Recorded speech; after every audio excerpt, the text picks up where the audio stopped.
Assalamualaikum warahmatullahi wabarakatuh. Alhamdulillahirabbil alamin. Wassalatu wassalamu ala asrofil anbiya'i wal mursalin sayyidina wa maulana Muhammadin wa ala alihi wa sahbihi rasulillahi ajma'in, amma ba'du. Puji syukur kehadiran Allah Subhanahu wa taala yang telah melimpahkan rahmat dan hidayahnya kepada kita semua. Insyaallah kita semua dalam keadaan sehat walafiat dimanapun saudara berada. Salawat serta salam tak lupa kita sampaikan kepada junjungan kita Nabi besar Muhammad SAW yang telah membawa kita dari alam kebodohan ke alam yang penuh dengan teknologi yang kita rasakan saat sekarang ini. Baiklah mahasiswa Bapak Akuntansi Syariah, hari ini kita akan melanjutkan mata kuliah Sistem Informasi Akuntansi dengan materi pokok kita yaitu mengenai keamanan sistem informasi. Nah, jadi keamanan sistem informasi pada saat ini telah banyak ya dibangun oleh para kelompok analis dan programmer ya, namun pada akhirnya ditinggalkan oleh para pemakainya. Hal tersebut terjadi karena sistem yang dibangun lebih berorientasi pada pembuatnya, sehingga berakibat sistem yang dipakai sulit untuk digunakan atau kurang user friendly bagi pemakai yang lain. Nah, sistem kurang interaktif dan kurang memberi rasa nyaman bagi pemakai. Kemudian sistem sulit dipahami, interface-nya dari sistem menu dan tata letak kurang memperhatikan kebiasaan perilaku pemakai. Nah, kemudian sistem dirasa memaksa bagi pemakai dalam mengikuti prosedur yang dibangun sehingga sistem terasa kaku dan kurang dinamis. Ya, kemudian ada keamanan dari sistem informasi yang dibangun tidak terjamin. Nah, hal-hal yang disebutkan di atas dapat disimpulkan bahwa dalam membangun sebuah keamanan sistem informasi harus memiliki orientasi yang berbasis perspektif bagi pemakai, bukan menjadi penghalang atau bahkan mempersulit dalam proses transaksi dan eksplorasi dalam pengambilan keputusan. Nah, kemudian terdapat banyak cara untuk mengamankan data maupun informasi pada sebuah sistem. Nah, pengamanan data dapat dibagi menjadi dua, yaitu pencegahan dan pengobatan. Nah, pencegahan ini bisa dilakukan supaya data tidak rusak, hilang, atau dicuri. Sementara pengobatan dilakukan apabila data sudah terkena virus, sistem terkena worm, dan lubang keamanan sudah dieksploitasi. Nah, keamanan sebuah sistem informasi merupakan suatu hal yang harus diperhatikan. Masalah tersebut penting karena jika sebuah informasi dapat diakses oleh orang yang tidak berhak atau tidak bertanggung jawab, maka keakuratan informasi tersebut akan diragukan. Nah, bahkan akan menjadi sebuah informasi yang menyesatkan. Nah, baiklah, kita akan masuk kepada tinjauan kelas terlebih dahulu. Nah, jadi sistem keamanan informasi ini adalah subsistem organisasi yang mengendalikan risiko-risiko khusus yang berhubungan dengan sistem informasi berbasis komputer. Kemudian sistem keamanan komputer ini dia mempunyai unsur-unsur dasar setiap sistem informasi seperti perangkat keras, ada database, kemudian ada prosedur-prosedur dan laporan-laporan. Nah, apa tujuan hasil sasaran belajar kita pada hari ini? Yang pertama yaitu ya kita harus mampu menguraikan pendekatan umum untuk menganalisis kerawanan dan ancaman-ancaman di dalam sistem informasi. Kemudian kita harus mampu mengidentifikasi ancaman-ancaman pasif dan aktif sistem informasi. Kemudian ada yang disebut sebagai kita juga harus mampu mengidentifikasi aspek kunci sistem keamanan informasi. Dan yang berikutnya yaitu kita juga harus mampu nanti membahas kontingensi perencanaan dan praktek pengelolaan risiko bencana lainnya. Baik, kita akan masuk kepada sasaran yang pertama, yaitu kita harus mampu untuk menguraikan pendekatan umum untuk menganalisis kerawanan dan ancaman-ancaman di dalam sistem informasi. Kemudian kita masuk kepada daur hidup sistem sekuritas informasi. Nah, sistem keamanan komputer ini dikembangkan dengan menerapkan metode-metode yang telah mapan, yang terdiri dari analisis sistem, kemudian desain, implementasi, dan operasi, evaluasi, serta kendali. Kemudian bisa dilihat pada siklus hidup sistem keamanan informasi berikut ini, di mana pada fase hidup seperti analisis sistem, sasarannya adalah analisis kerentanan sistem informasi terutama yang berhubungan dengan hambatan dan kerugian yang mungkin timbul. Kemudian ada fase siklus hidup perancangan sistem. Sasarannya adalah perancangan, pengukuran keamanan, dan rencana kontingensi untuk mengatasi kerugian. Kemudian yang berikutnya ada fase siklus hidup berikutnya ada implementasi sebuah sistem. Sasarannya yaitu untuk mengimplementasi ukuran keamanan seperti rancangan. Nah ya, rancangannya seperti apa. Kemudian fase siklus hidup berikutnya ada operasi, evaluasi, dan pengendalian sistem. Sasarannya adalah operasi sistem dan penilaian efektivitas serta efisiensinya. Perubahan ini sesuai dengan kondisi yang dibutuhkan. Baik, saya lanjutkan ini mengenai sistem keamanan informasi di dalam sebuah organisasi. Nah, sistem keamanan informasi ini harus diatur oleh seorang kepala petugas keamanan atau disebut sebagai Chief Security Officer, ya. Ini dia bertugas untuk menjaga independensinya, ya. CSO harus bertanggung jawab secara langsung kepada Dewan Direktur. Nah, di mana laporan-laporan CSO harus meliputi semua tahap siklus daur hidup. Adapun analisa kerentanan dan ancaman, ya, ada dua pendekatan dasar yang dipakai untuk meneliti kerentanan dan ancaman sistem informasi. Yang pertama ada pendekatan kuantitatif untuk penaksiran risiko, kemudian ada pendekatan kualitatif, ya. Nah, di dalam pendekatan kuantitatif untuk penaksiran risiko, setiap kemungkinan kerugian dihitung sesuai hasil biaya kerugian perorangan dikalikan dengan kemungkinan munculnya. Ya. Kemudian terdapat beberapa kesulitan di dalam penerapan pendekatan kuantitatif untuk menaksirkan sebuah kerugian. Yang pertama yaitu kesulitan mengidentifikasi biaya relevan per kerugian dan kemungkinan kerugian yang terkait. Kemudian kesulitan menaksir kemungkinan dari suatu kegagalan yang memerlukan peramalan masa depan.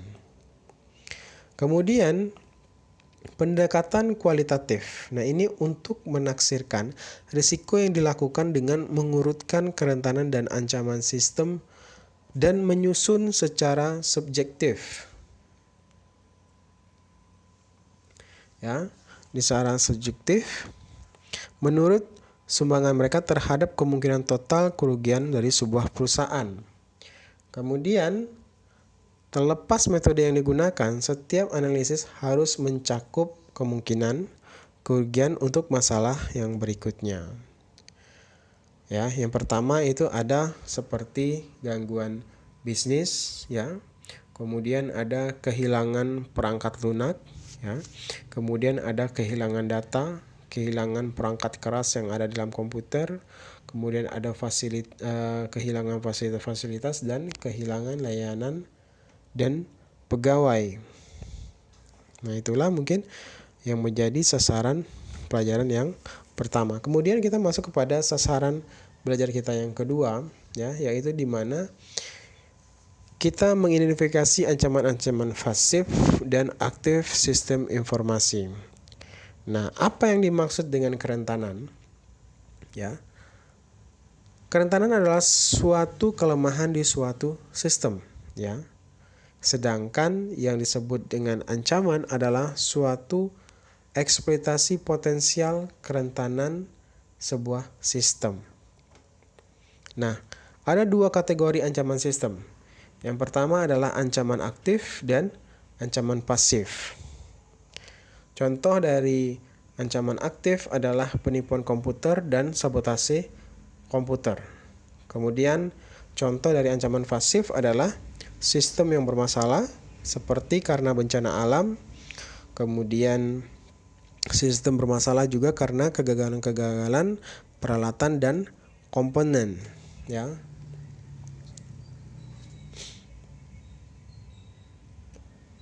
Kemudian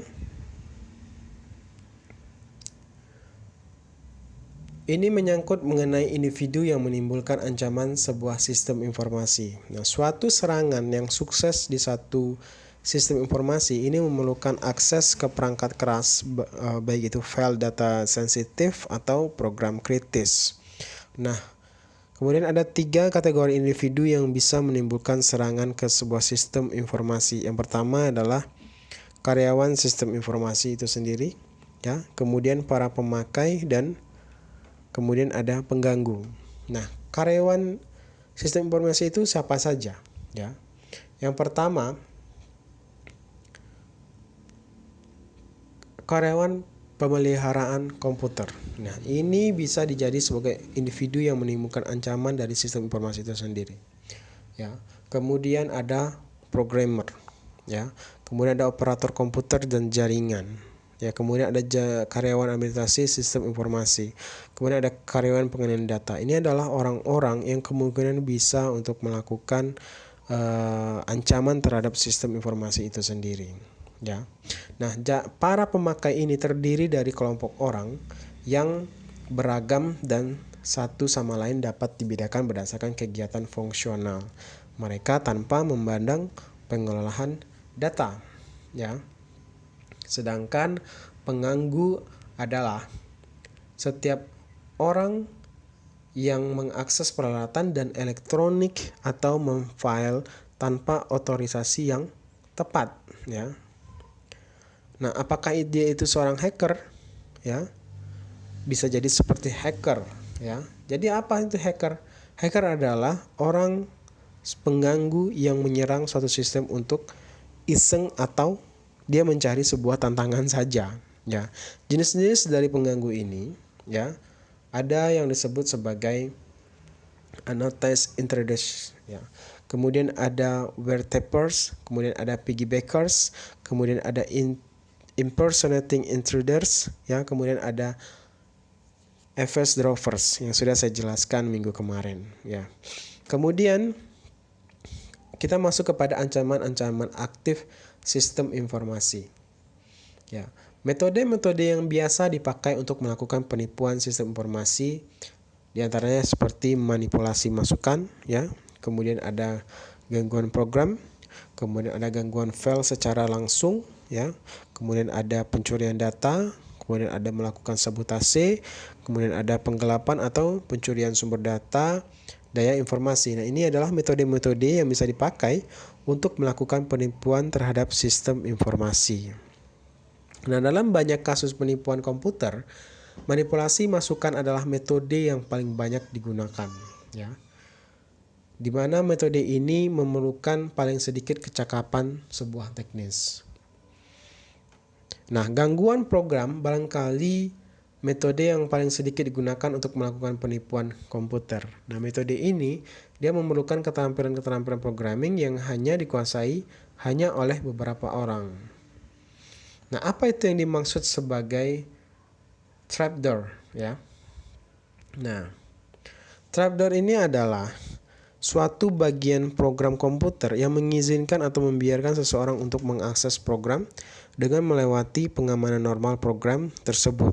Nah, gangguan file ini yang secara langsung terjadi ketika seorang menemukan jalan untuk membypass proses normal untuk pemasukan data ke program komputer.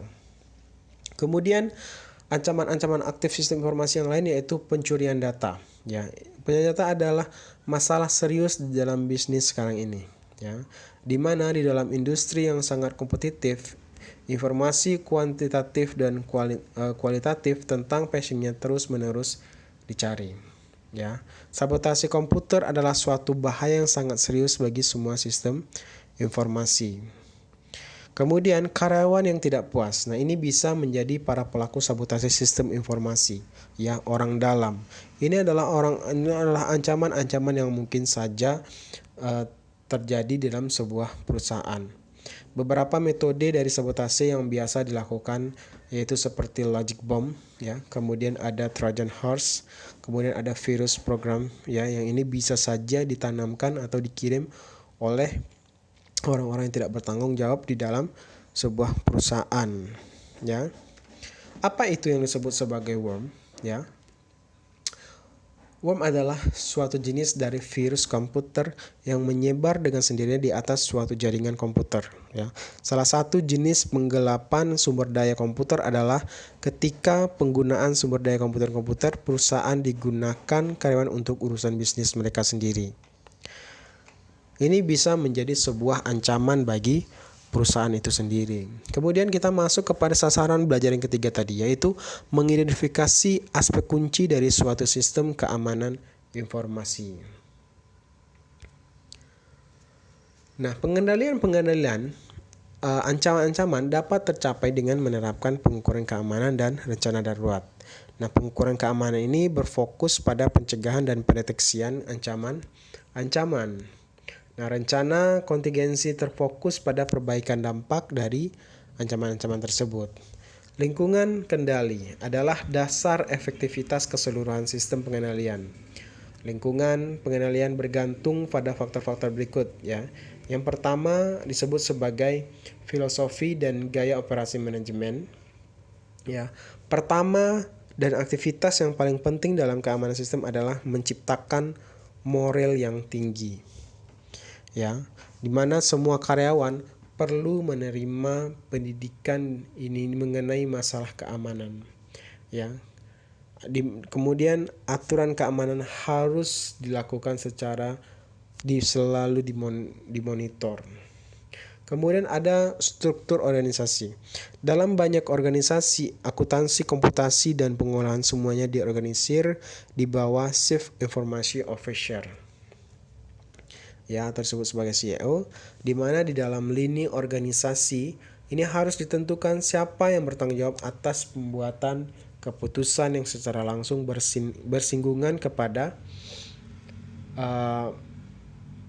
perangkat lunak akuntansi dan prosedur akuntansi.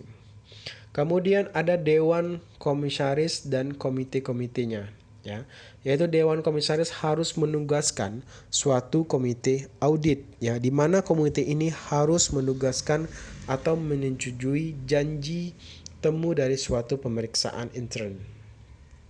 Kemudian ada metode-metode penugasan otoritas dan tanggung jawab, yaitu tanggung jawab semua posisi harus didokumentasikan secara hati-hati dengan menggunakan bagan struktur organisasi, manual-manual kebijakan, dan deskripsi tugas. Kemudian ada yang disebut sebagai aktivitas pengendalian manajemen. Ya. Pengendalian harus dibentuk terutama yang bersinggungan kepada penggunaan dan tanggung jawab semua sumber daya yang berkenaan dengan komputer dan sistem informasi. Nah, ini harus ditetapkan, ya, baik itu anggaran-anggaran, pengadaan peralatan, dan perangkat lunaknya, ya. Kemudian ada biaya operasi dan pemakai. Nah, ini harus dalam ketiga kategori tersebut biaya sebenarnya harus dibandingkan dengan jumlah yang dianggarkan, ya. Perbedaan signifikan harus diselidiki, ya. Kemudian ada fungsi internal audit. Sistem keamanan komputer ini harus terus-menerus teraudit dan dimodifikasi untuk memenuhi kebutuhan perubahan. Semua modifikasi sistem ini harus diterapkan sesuai kebijakan-kebijakan keamanan yang telah ditentukan. Adapun kebijakan dan praktek-praktek kepegawaian, yaitu pemisahan tugas, pengawasan yang cukup, rotasi pekerjaan, liburan-liburan yang dipaksakan, dan cek sekali lagi semuanya. Kemudian ada pengaruh dari luar, ya, yaitu sistem informasi perusahaan harus sesuai dan memenuhi semua hukum dan peraturan-peraturan pemerintah dan negara. Nah, pengendalian ancaman-ancaman aktif ini yang pertama adalah cara utama untuk mencegah penggelapan dan sabotase adalah menerapkan jenjang memadai pada pengendalian akses, ya. Adapun 3 jenjang pengendalian akses ini yaitu yang pertama site access control, kemudian system access control, kemudian file access control. Ya, apa itu site access control? Ya, ini adalah tujuan pengendalian akses fisik, ya, adalah untuk memisahkan secara fisik individu yang tidak memiliki otorisasi dari sumber daya komputer yang ada. Nah, pemisahan fisik ini harus diterapkan pada perangkat keras, area masukan, keluaran, dan library data, dan kabel-kabel komunikasi. Nah, seluruh pemakai ini diharuskan menggunakan kartu identitas keamanan.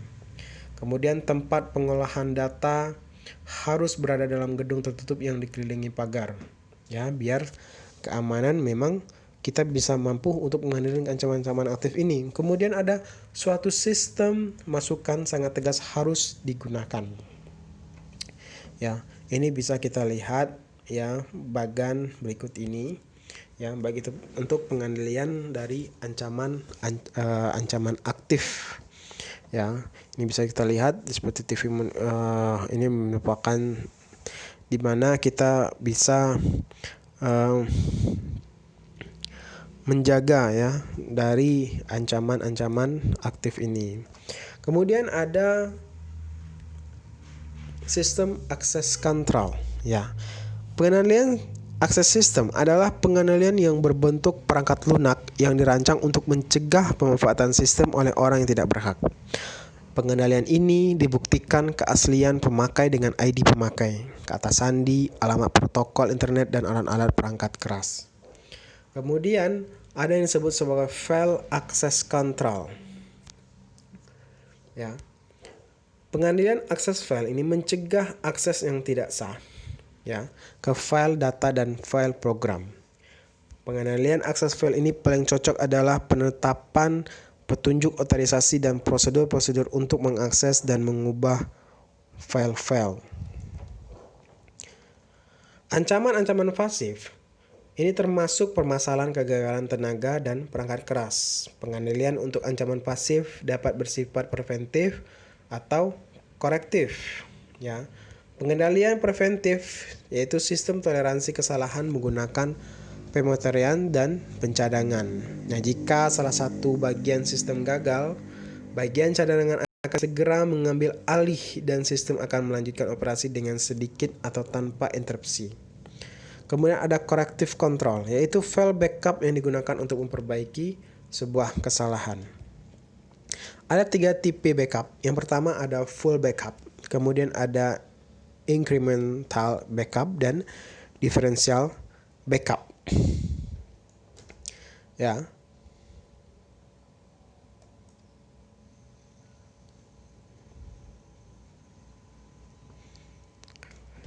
Baiklah.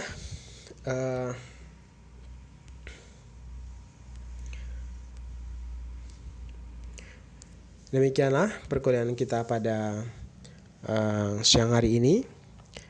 Mohon maaf bila ada kesalahan dalam penyampaian materi.